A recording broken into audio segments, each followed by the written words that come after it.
What a beautiful day. What a day to rejoice the risen Christ. He is the one who was, who is, and is to come. Today is a day that we celebrate the goodness of our God. We rejoice because of the resurrection. We rejoice because we know that the resurrection is real. The cross was real. And the resurrection of Jesus is what ought to impact our lives forward. Easter reminds us that the tomb is empty, that death has no power over us, that sin, who thought who had Jesus down, lost its battle. But we know this, that not everything in life is about celebrating, right? There's a lot of things that happen in life that keeps us from celebrating. The Bible, there is this language called, the Bible uses, that is the wilderness. It is in the wilderness that the people of God at times found God most vividly and most clearly in their lives. But there is one reality, is that the people of God often will find themselves in the wilderness. And the word wilderness metaphorically means the difficulties, the pain, the suffering, and those areas and things and moments in our lives that are not celebratable. They're real. And we all walk on those times where we feel like we're wandering through the wilderness of life, covered in shadows of uncertainty, those shadows that echoes doubt in our minds, that brings pain and suffering and heartache.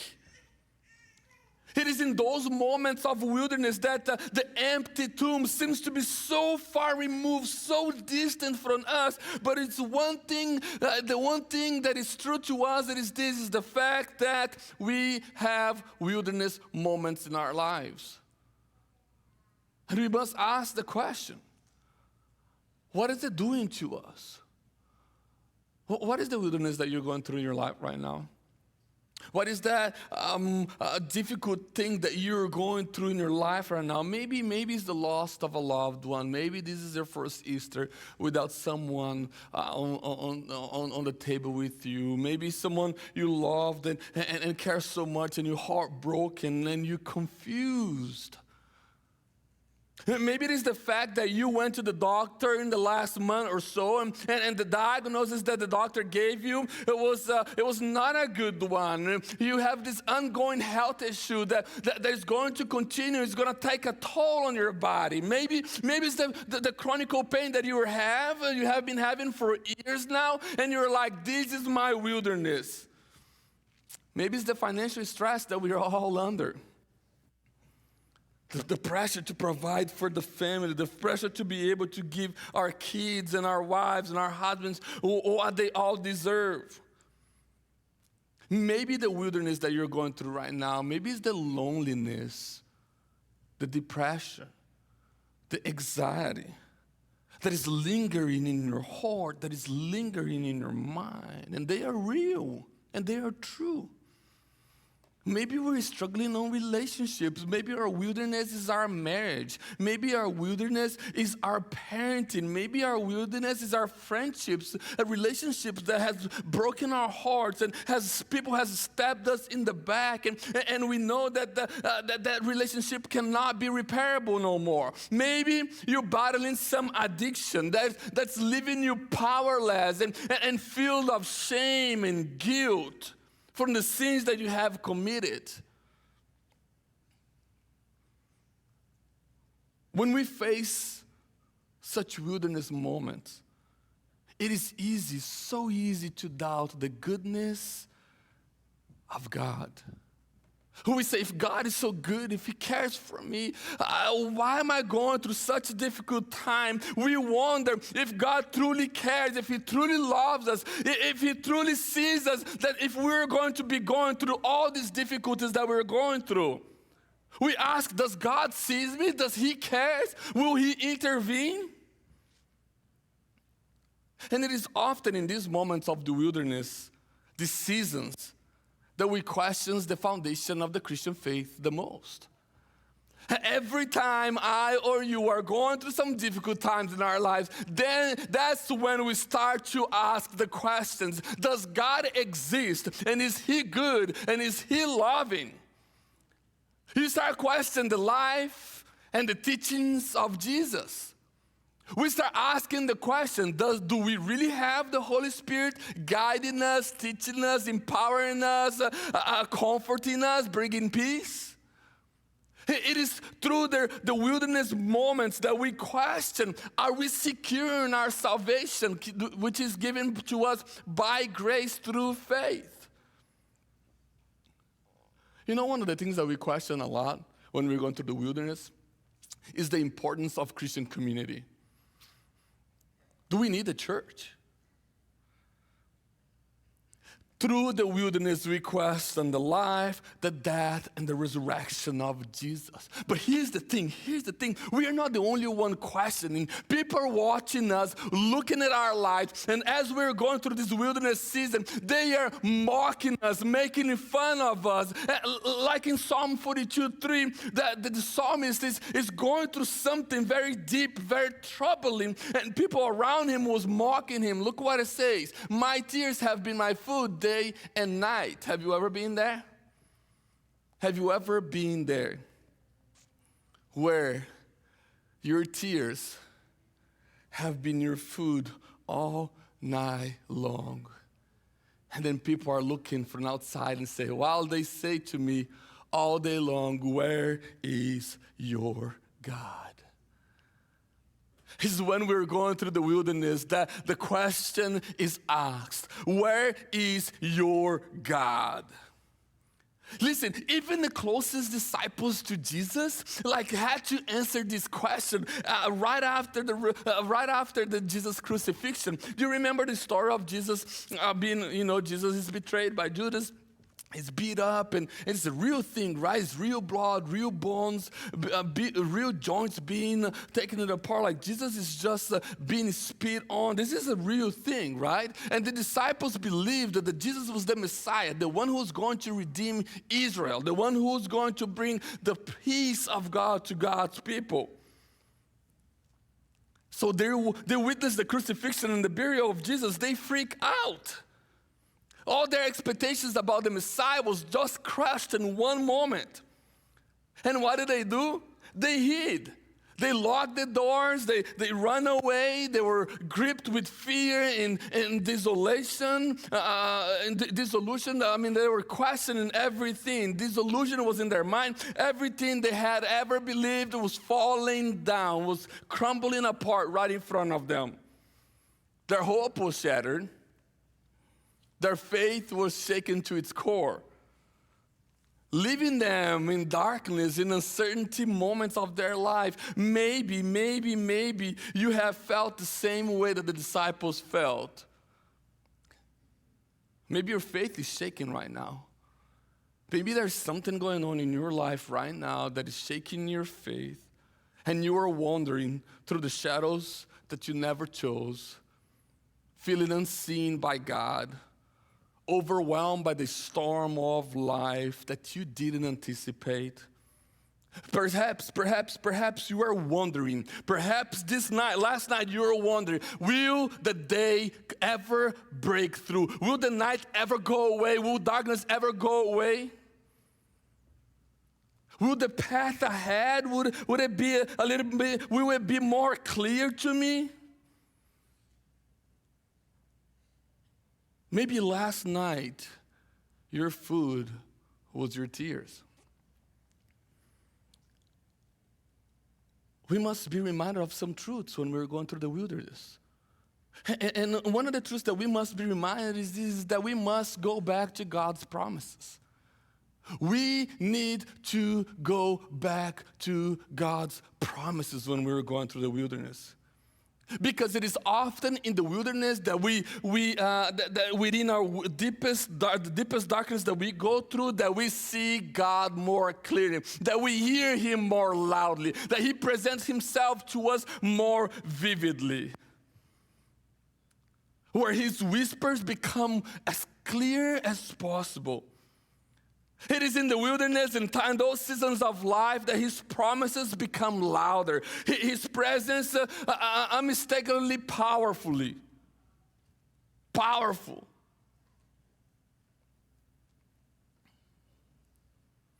It is in the midst of darkness and silence that God's word radiates love and hope and peace, piercing through doubt and shame. Revelation chapter 5 verse 2 speaks so good about this. Breathe comfort into my heart, into our hearts, when it says, worthy are you to take this scroll and to open its seals. For you were slain, and by your blood you ransomed people from God, from every tribe, from every tribe and language and people and nation. And these verses brings comfort because it reminds us of two very important unchanging truths. The first one is this: is Jesus is worthy of our lives. Even in the midst of the wilderness, Jesus is worthy of our lives. You know why? Because he faced the same troubles that we face. He faced abandonment, rejection, sorrow, even death itself. Every wilderness that you have ever encountered and will ever encounter in your life, he walked through it and he beat it, and so will we. The second truth that those verses tell, the Revelation 5 tells us, it is this: that we have been ransomed by his blood. We are profoundly loved. That's what Revelation tells us, that we are profoundly loved, fully forgiven, and we have this eternal security in God himself by grace. This truth means that we don't need to earn his approval, that we don't need to meet some kinds of expectation. We don't have to live in fear. Instead, we can walk confidently forward towards Jesus by faith, knowing that our worth, that our future is in his hands. You are safe in God's hands, even through the wilderness. And I believe these truths reminds us that even our hardest days have purpose. These truths, that Jesus is worthy and we have been ransomed, reminds us that even our hardest, darkest days are full of purpose and hope. They're like seeds who are planted in the soil, covered by darkness, but is waiting for hope to just, for the right time, for that hope to spring up and to bring flowers. There's a story in the Old Testament that I love. Can I take you there? It is a story of someone who's going through some very, very dark time in his life. He was a good kid, he was a God kid, and God spoke to him in dreams. So what better do you want, right? How much closer can you get to God? God is speaking to you through dreams. His name is Joseph. He was loved by his dad, detested, hated by his brothers. And because his brothers was jealous of him and hated him, they beat him up, threw him on a cistern, and then sold him into slavery. Everything that he knew that was familiar to him, everything that he knew that was good, was all gone like this. He found himself in Egypt as a slave, working. And God blessed him, and when things were starting to get better, when he felt like, you know what, the wilderness is passing, my life is starting to get back together, he has a false accusation against him, and he found himself in jail, isolated, alone, rejected, with no purpose. Each day in prison, I am sure that in the mind of Joseph, it felt pointless. Each hour seems hopelessly endless. But yet, in Joseph's deepest, darkest moment, God was at work, accurately and carefully crafting purpose from Joseph's pain and suffering. God was working in the darkest moments of Joseph's life. Eventually, Joseph, emerges from the dungeon, not merely as a free man, but now as the leader of the most powerful nation of the time. His wisdom and discernment led many to save many from that nation and many other nations from starvation. See, this is what God does. God transforms our sorrows, our wilderness, into joy. And God transformed Joseph's deepest wilderness into profound purpose, into profound hope. And I believe likewise God, His love remains steadfast, anchoring us securely, even when our faith is unstable and when our faith is shaken, promising that our wilderness too can blossom into something unexpectedly beautiful. I believe that when you and we are going through the difficulties of life, that God is working all things together for our good. But for that, we need to hold on to the hope of the resurrection. Here's where the resurrections make sense to me and should make sense to you. Faith isn't just for the times where life is dandy, when things are clear, when you're laughing. No, faith is for moments where you're walking through darkness, through difficulties of life. That's when faith makes sense, when we're going through difficulties. Even when you don't see ahead, you trust that God does see ahead. Sometimes the greatest acts of faith is when we obey Him, even without understanding the full picture ahead. And I think that's what Isaiah speaks to us in Isaiah chapter 50. He says this, "Whom among you fears the Lord and obeys the word of His servant? Let the one who walks in dark, who has no light. Let the one who walks in the dark, who has no light, trust in the name of the Lord and rely on their God." This verse reminds us that real faith isn't forged on easy peasy life, but in the uncertainties and the difficulties of life.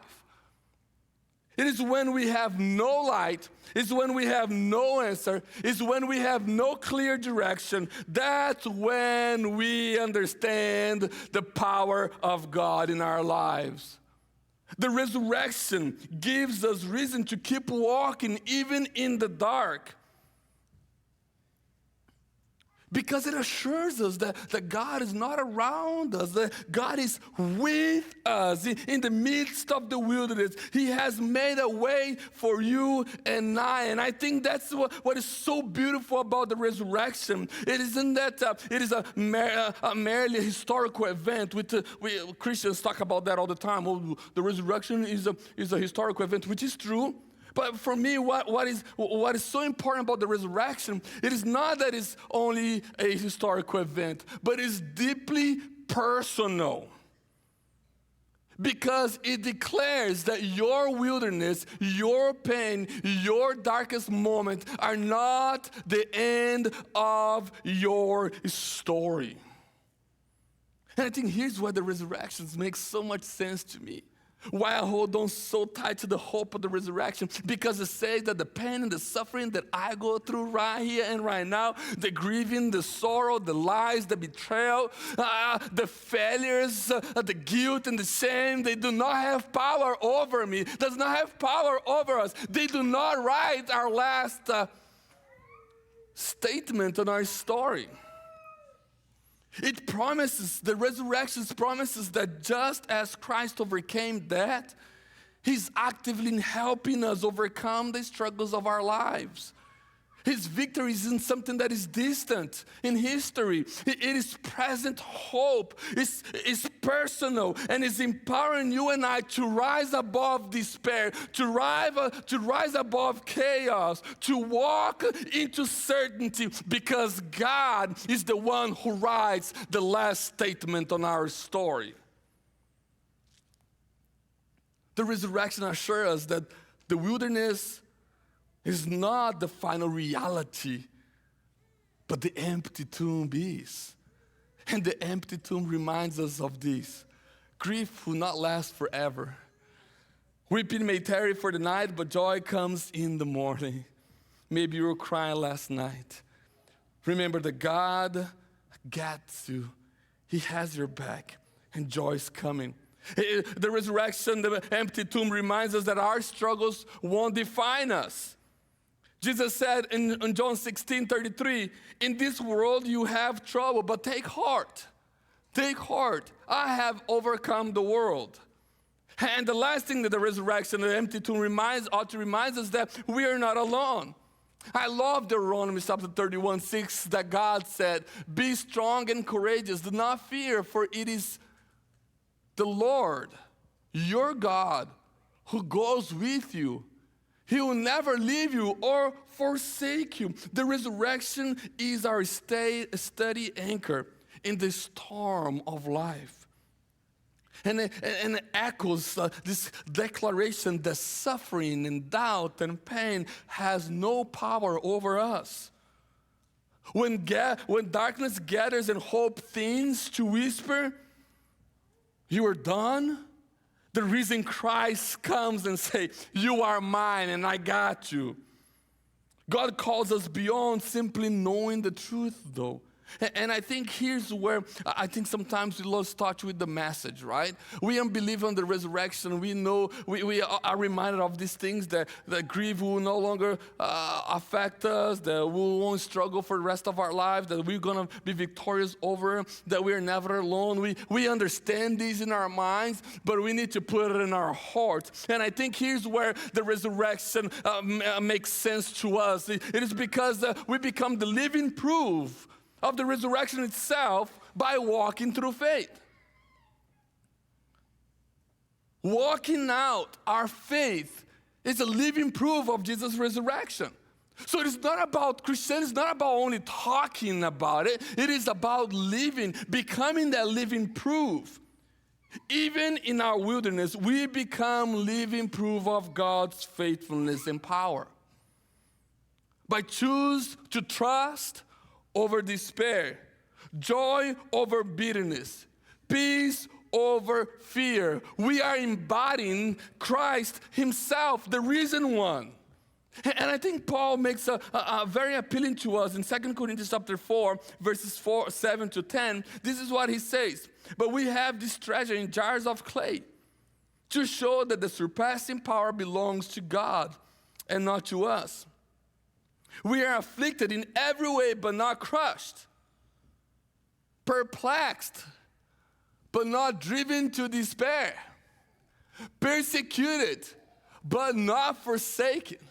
Struck down, but not destroyed. Always carrying in the body the death of Jesus, so that the life of Jesus may also be manifested in our bodies.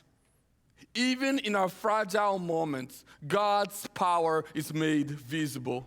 Through our endurance in trials, we display the resurrection life of Christ to a world that is in need of hope. When we walk through grief and suffering with hope, you testify of God's comfort. When you persevere through wilderness and sickness, you reveal God's sustaining power. It strengthens you. When you forgive in the midst of pain and suffering and tribulation, you demonstrate God's grace. We become living proof that Christ is alive when we walk through the wilderness of life, holding on to the hope of the resurrection. Whatever wilderness you face today, I want to encourage you to hold tightly to the resurrection hope. That the risen Christ, He walks with you. He's providing you with strength.